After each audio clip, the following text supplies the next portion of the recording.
I always tell my students that the largest part of their efforts when beginning to learn Spanish is going to be spent learning vocabulary.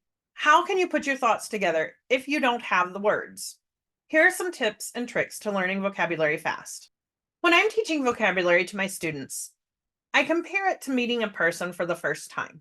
First, you're going to be introduced, you're going to hear that person's name. If you don't spend some time getting to know them, you'll probably not be able to remember their name.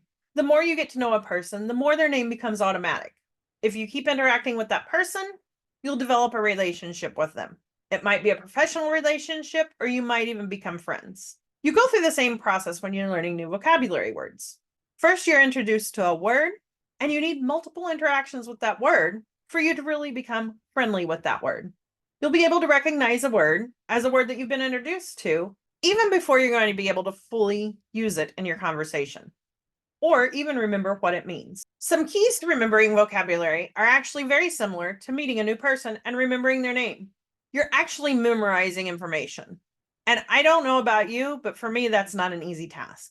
I have to find ways to help my brain remember the information. Some teachers call this creating connections. In essence, it's helping your brain file the new information in a way that you can find it again. And the best way to do that is to make it connect to something that you already know. So, for example, if you meet a person that has the same first name as your brother, it's more likely that you'll remember that name than the name of someone that has no connection to you. So the biggest key to remembering vocabulary is making connections. There are many different ways to do that. So let me show you some of my favorite. I'm going to give you some animal words as examples. So the first key is cognates. Cognates are words that are pretty much the same in English and Spanish. They're the easiest category, and you don't need a lot of extra brain power here. Just remember they're the same word, just pronounced with the Spanish pronunciation. Some examples are koala, in Spanish is koala, and llama. In Spanish, you have the double L is a ya sound, so llama.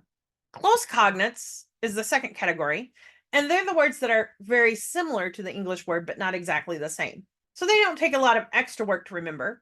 Just remember to use the Spanish pronunciation. So some examples are tigre, tiger, elefante, elephant, and pingüino, penguin. Another way is songs. Songs are a great way to remember things. For some reason, I can remember songs from when I was a kid even better than some things that happened this morning. So I use the song Vaca Lola for students to remember the word vaca, and they also learn cabeza and cola. My kids can always remember the word for shark because I teach them tiburon, tiburon. Sorry if it's stuck in your head. But songs are a great way to remember things. Another way is do something silly. For some reason, silly things stick in my mind better. So I always make something silly to remember the words. For example, the picture of a pig that I use to teach my students looks like he has a cape on. So we always say, super puerco. So it's easier for my kids to get that stuck in their head and take off the super part later than to remember puerco with this silly picture. Yes, some of my kids will always call it a super puerco, but I'd rather have them at least sort of have that stuck in their head than not remembering the word at all. So another thing that you can do is give your vocabulary some context. If you look at my vocabulary lessons, you'll see they're grouped by topic. Going back to our comparison to remembering people, have you ever been able to remember someone's name once you remembered where you knew them from? This works the same with vocabulary words. By learning groups of related words, you'll be able to file them in your memory a little easier. The last key to vocabulary is repetition. You have to meet a word over and over and over to develop a true relationship with it. You'll notice that you'll be able to recognize it out of a list of words before you can remember the word on your own. So a matching activity will be much easier than a fill in the blank. You'll be able to tell me what a Spanish word means in English before you can give me the Spanish word for an English word. So as a teacher, I make my activities build from easier to harder because that's the natural order of learning. Repetition can be a bit boring, but it really is necessary to learn a language. One way that you can help yourself is by learning what your preferred learning style is. Some people learn best by listening, so they would be good listening to the videos multiple times. I suggest you do this even if listening isn't your preferred method of learning because it will help you learn the correct pronunciations. Some people need to do something while learning. You could say the words as you walk or do jumping jacks.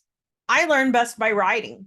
If I could write the words multiple times, I could remember them better. I use different colored pens to make it a little more interesting and sometimes wrote in patterns or swirls. I know that for myself, I can listen to a video all day, but the information won't sink in until I write it down.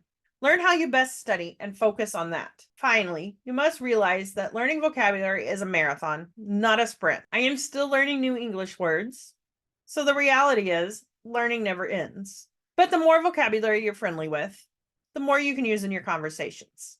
I have lots of resources available to help you learn Spanish vocabulary. Be sure to check them out and be sure to subscribe for more Spanish lessons. Nos vemos!